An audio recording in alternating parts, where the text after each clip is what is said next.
Hi guys, we just wanted to say thank you for being with us, and a big thank you to all the support that we've received. Everyone taking their time out to be with us. To be with us on this journey, and thank you so much for your comments. So some really amazing comments. Thanks, guys. Really insightful comments. Thank you. So thank you so much for those. Really appreciate it. Thank you. Thank you. So today we've got a few things we want to talk about. Yeah, just a few.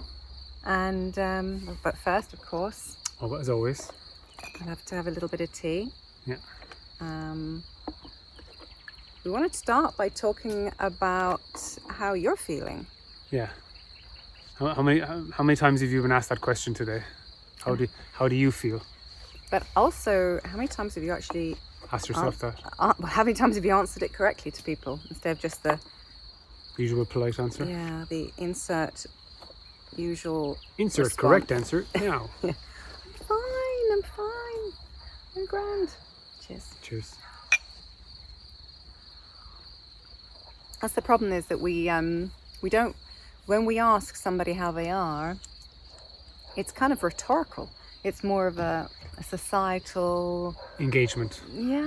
this kind of tradition that we do. Everything okay? How's everything going? Even if you're not okay, people go, I'm fine, that's fine. Yeah. Which isn't very clever. Maybe it goes back to some kind of programming about, like, not wanting to seem weak in front of the tribe, or Well, maybe, but it would be interesting if anybody watching this would try doing the opposite. So if somebody asks how you are, and you just answer honestly, and you go, this morning was really tough, really was tired when I got out of bed, and I really didn't want to, and the milk had gone off, and I really wanted a nice bowl of porridge, and just see what the people, because maybe that would be a really good judge of a friend. yeah. Because if they start kind of panicking and going, what are you saying? Yeah, I didn't sign up for this. What? Okay, whatever, and start talking over you, then maybe they're to be put under revision. Yeah. Or ask somebody if you actually really want to know, instead of it just being a a learned question, to ask them and say, well, how are you? But really, how are you? How's everything going? Rather than just this monosyllabic, pacifying kind of.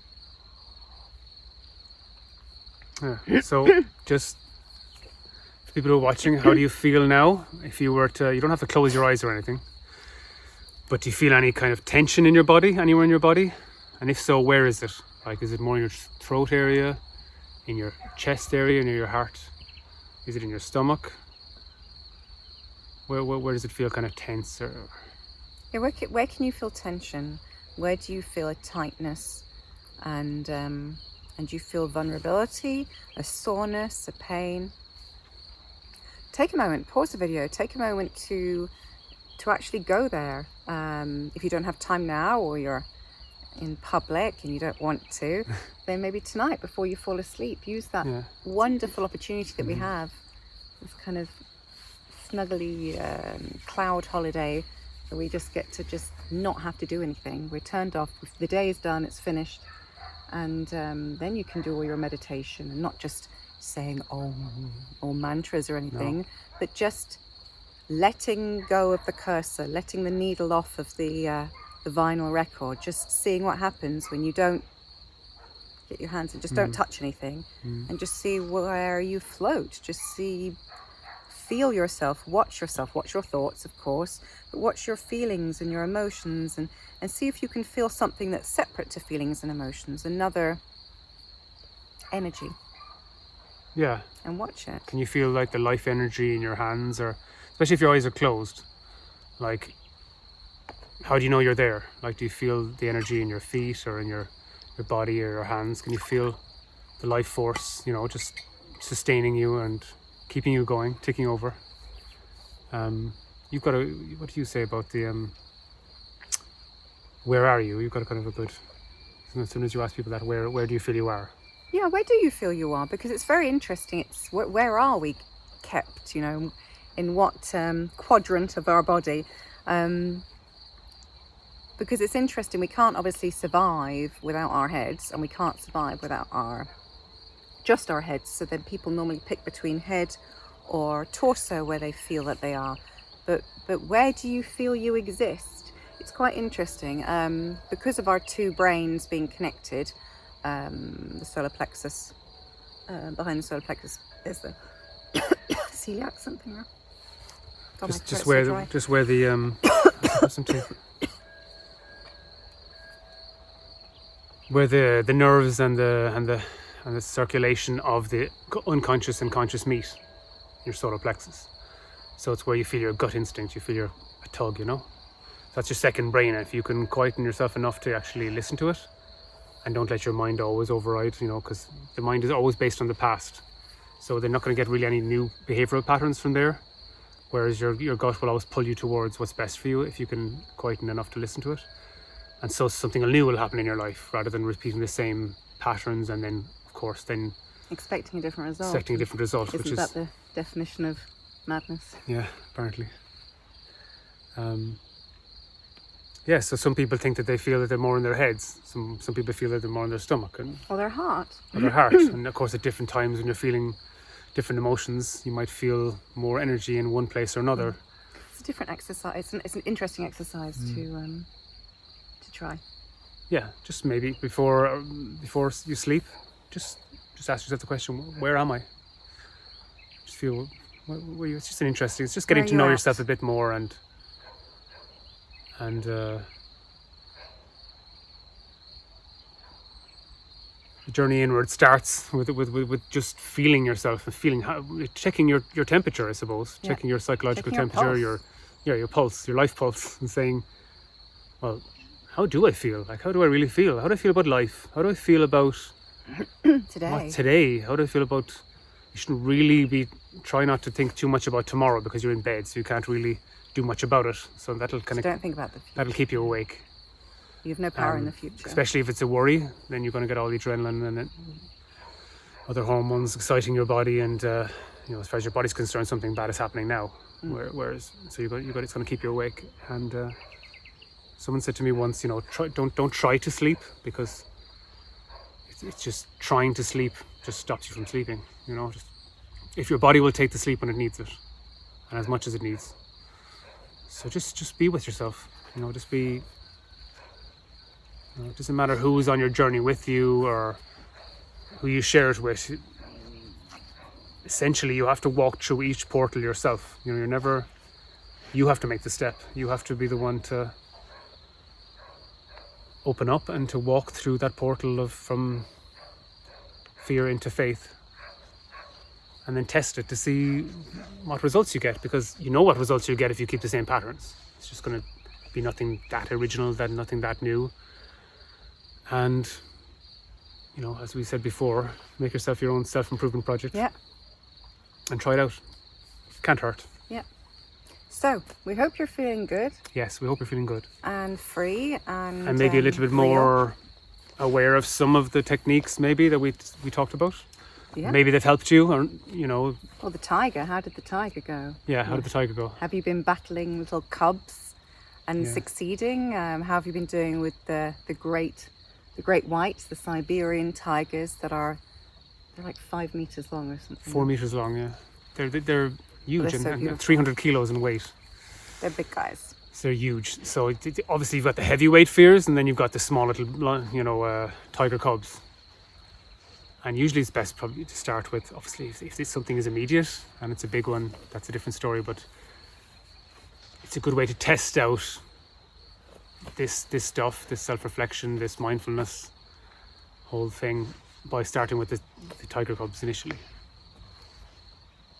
Yeah, well, all fear is the same thing. Fear is fear. It doesn't really matter, I suppose, how it's packaged, because it's still the same process that's happening that we need to get over. But to start in the little paddling pool to swim, or the little baby pool, is easier than to jump into the diver's pool, of course.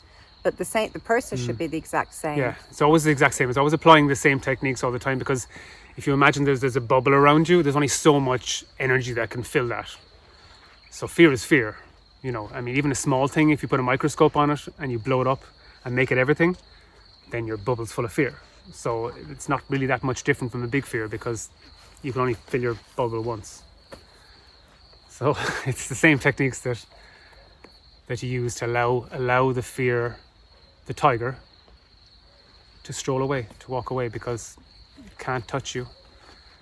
It's just having that faith Yeah. to not investigate further, to just, and your mind is going to tell you that you're being an ostrich, sticking your head in the sand, that you don't really care. You're being irresponsible, all these kind of things. But that's calling fear's bluff. That's just going, well, nothing can go wrong now. Let me just see what happens. And just waiting. And you'll feel the energy is not so much in your face of this fear. It's a little bit more distant. And you've kept your separation, and it keeps going away, and you're just watching it in a more of a curious way rather than a fearful, frenzied way. And it will eventually disappear, because it's all hormones that we're messing around with, and it's all just a connection from our thoughts, these thoughts that we're served, that are not who we are. We are not our thoughts. we don't think, I'm going to think this thought now. No. We don't summon thoughts. Thoughts arrive, you know, on the horizon, on the train of thought. Literally, they pull into the station. So and it's up to us whether or not we want to board that train. Well, like a lovely And analogy. be carried away with it. Yeah, exactly. Runaway train. The runaway train That of film. thought. Yes. To go to a different analogy is like those sushi bars that have that go round and round, which I think I've only been to one of them before, but they have, you know, the same dishes go around and you pick what you want. Well, imagine your brain, your mind is like that, and it's just offering you this circuit of thought of sushi plates. Now, if you see some that, like, I don't want to put anyone off their sushi dinner that they might be eating right now, but any of them kind of like with flies buzzing round and kind of, you know, those stinky those little lines of stink coming cartoon out. stink. Yeah. And kind of, you know, awful things growing and mouldy and just not very nice. You wouldn't pick that up just because it came. You wouldn't go, oh Jesus, this has been offered to me. I better take it and I better eat it. You wouldn't. You'd let that pass you by. You would just say no, thank you. So why do we not do that with thought? It's like we feel that every single thought that is served to us, we have to consume it, no matter how poisonous, no matter how soiled and horrible it is.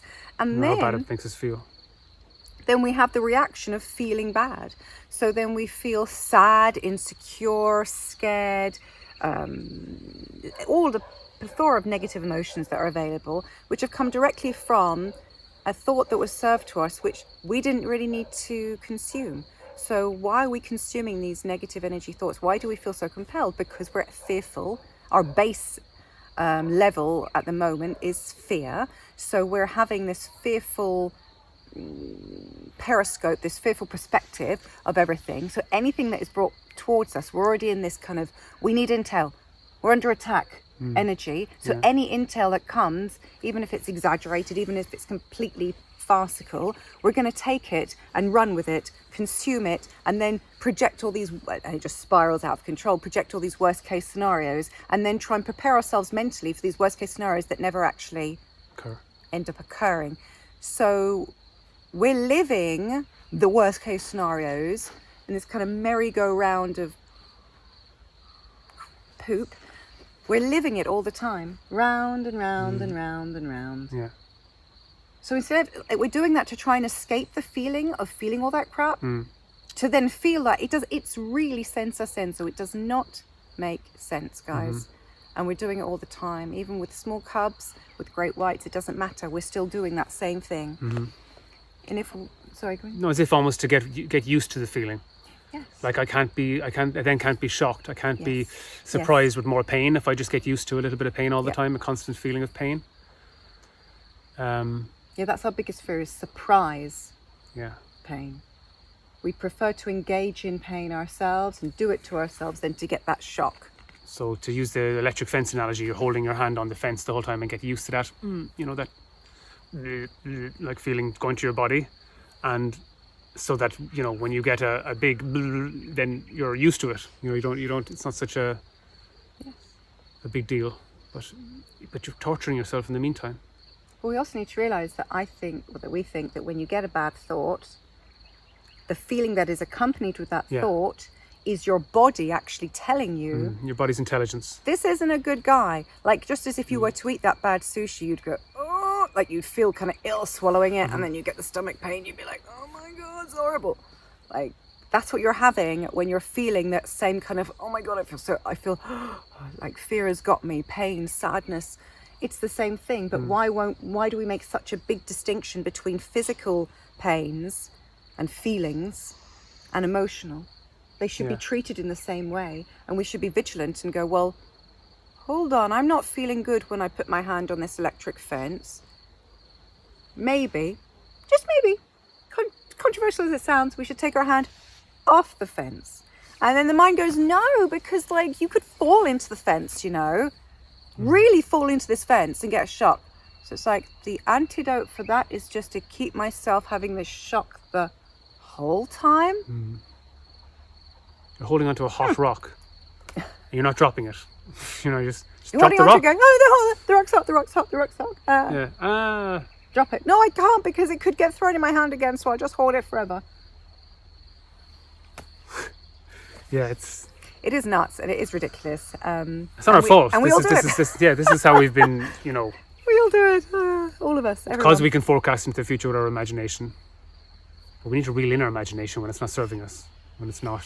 Well, that's the thing. Our imagination is, in my opinion, one of the greatest tools we've got. I think our ability to love and empathize is amazing. I mean, it's our namesake, humanity.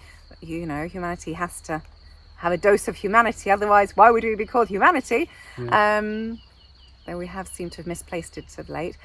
But imagination is, in my opinion, the reason why we are here. Here we are, with clothes on, nice clothes that we've got, the picnic blanket we're sitting on, the cups we're drinking from, the tea inside the cup, the camera, the microphone, the stand.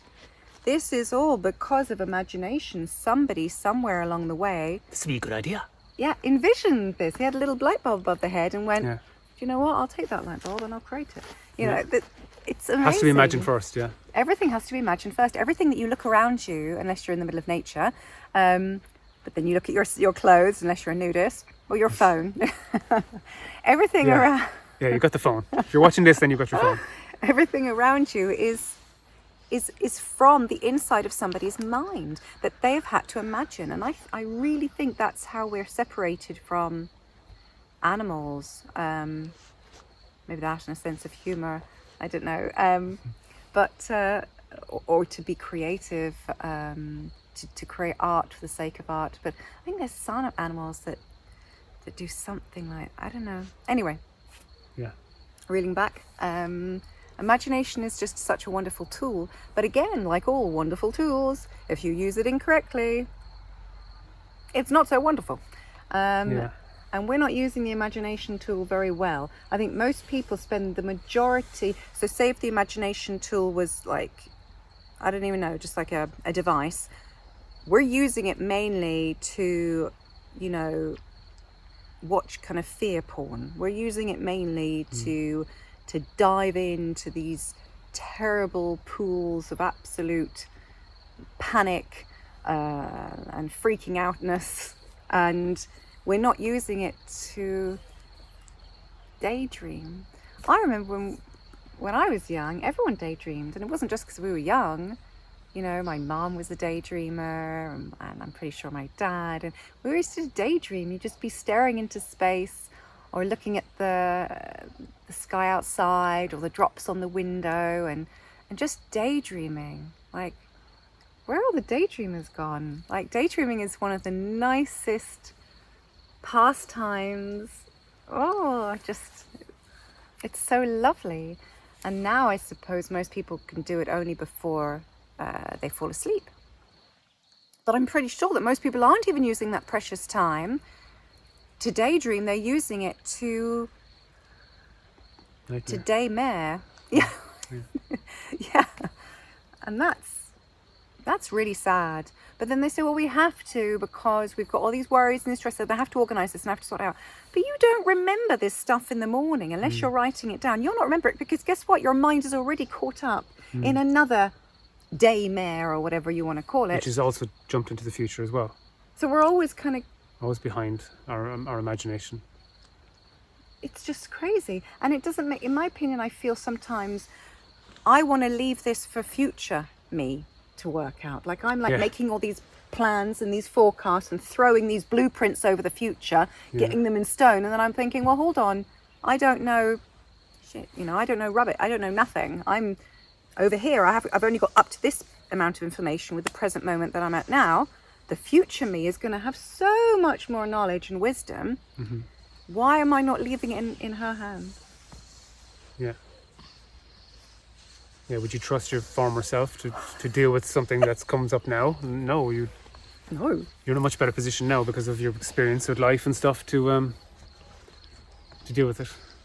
We're the most evolved version of ourselves, So let's leave the most evolved version of ourselves to deal with the stuff. That's another thing, I suppose, that's kind of always interested us, is how society kind of says, all right, you're 18 now, love, you're done, you're finished growing physically, mentally, emotionally, everything. And that's it now. It's time to get real, get serious, live in the real world and be an adult. I'm gonna think, well, like you're going through all these very emotional things when you're an adult. Doesn't that like make you grow even more internally? And also plus your ears and your nose apparently still keep growing. So They do. Guys. So why is society so kind of fixed on this? Well, we've stopped, we're an adult now, there's no more need to grow. Well, there is, because being an adult is like far harder than being a child. Being a child, even a teenager, in my opinion, pales into comparison. No matter how complicated and social problems are in school or whatever, or family, when you're an adult and you've got to basically do things you don't want to do so you don't die of starvation. Pay for your place on the planet. Pay for your place on this planet, yeah. When you've got to enter that PPP zone, like things get a whole lot more complicated because the stakes are high. Things are very serious. Things become very serious. It's very serious, Joe. It's very serious.